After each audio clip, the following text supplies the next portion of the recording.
Yun. Yan. Mga ka-LPG, ito nga pala, pinare-repair sa atin yung kanyang nabiling super kalan. Ado yung pinakang kalan niya. Ngayon, i-check natin bakit, ano yung dahilan na bakit walang lumalabas na po eh. Testingin mo nga po. Uy!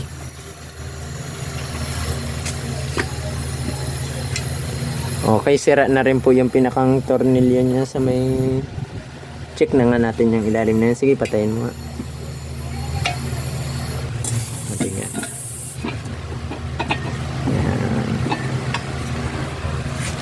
Babaklasin po natin ito para makita nyo, makita natin na kung bakit barado po yung ating kalan. Minsan po yung iba kasi nito tinatapon na dahil hindi na re-repair, bibili na lang ulit sila ng bago. Tingnan nga natin. Ito po siya, oh.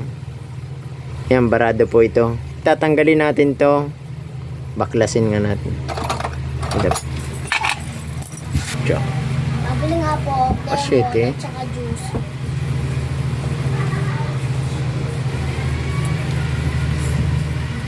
Yan. Ganyan po kaliit yung binabaklas dito. Yan, maliit na maliit lang po yan. Okay. Linisin na rin po natin.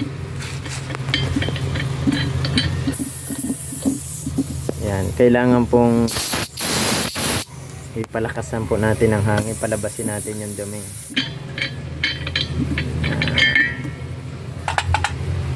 And then ngayon po, dyan sa maliit na butas na yan, meron pong pinakang maliit na butas po yan, parang mas maliit pa po sa butas ng karayom po yan.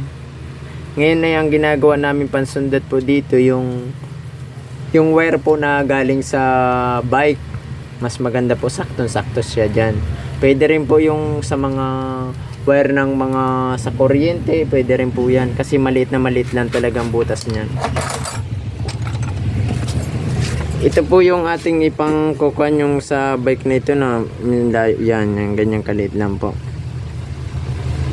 Yan.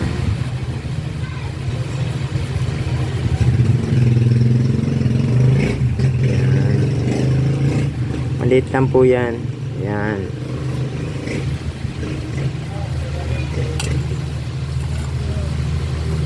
Pero,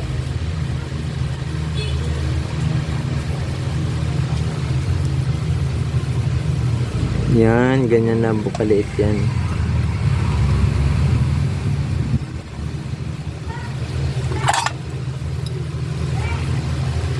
Ngayon po, yan, pagkatapos po nyong tanggalin, ibabalik nyo na ulit basta na tanggal na po yung bara.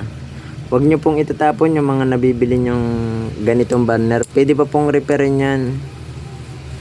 Okay, magkano din po ang burner? Pinakamababa po niyan, ano to, 450, 500. Sige po.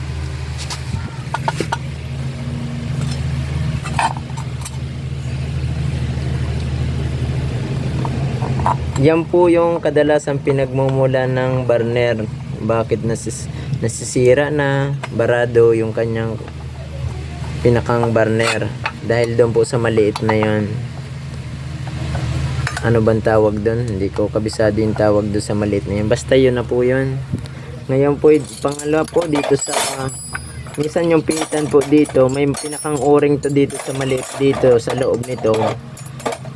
Mahirap po siyang gawin. Pero tatry natin kung ito yung gumagalaw na. Gumagalaw na po siya. Dito yung aapoy yun eh. Pag ganito pong may gumagalaw dito, pwede po yan mag-apoy. Magliliyab. Sa sobrang halimbawa, ang dami nyong niluluto, pwede po rin siyang magliab dyan. Yan, maluwag ayo. Try nga po natin kung guys, kung mag-repair po kayo ng ganito, siguraduhin pong open kayo at saka huwag po kayong kakaba-kaba. Yan, may apoy na po. May apoy na.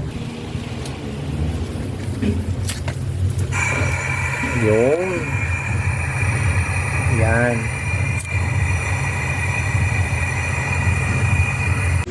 LPG, ito po yung i-check natin, elect-test po natin. Minsan po may singaw talaga dito. Ito nga po may bumubula.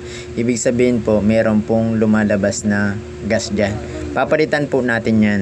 Hindi lang po yan yung nilalabasan ng gas. Yung pihitan din po, minsan po yung sa loob nun may o-ring po yan. Pag nagluma na po yun, lumalabas din po yung gas dyan. I-check din po nyo yan. Okay, panatilihin po natin.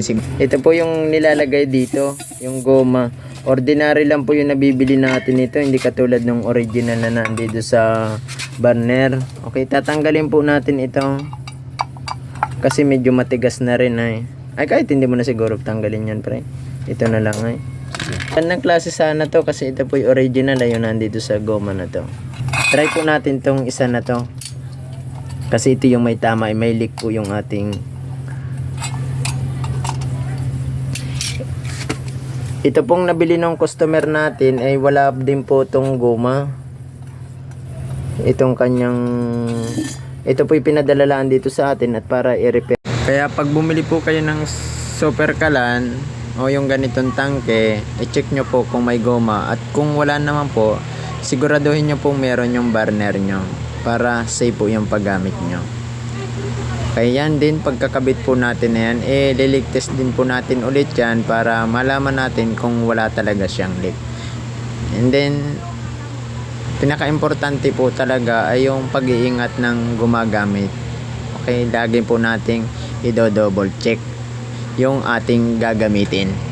Okay, lig test po natin. And then, ito na po, wala na po siya. Wala na siyang bula. Ayan, makakasigurado na po kayong pwede nyong gamitin. Okay, and then yan lang po yung ating pag-repair. Sana po kahit papaano nakagkaroon kayo ng idea. Maraming salamat po.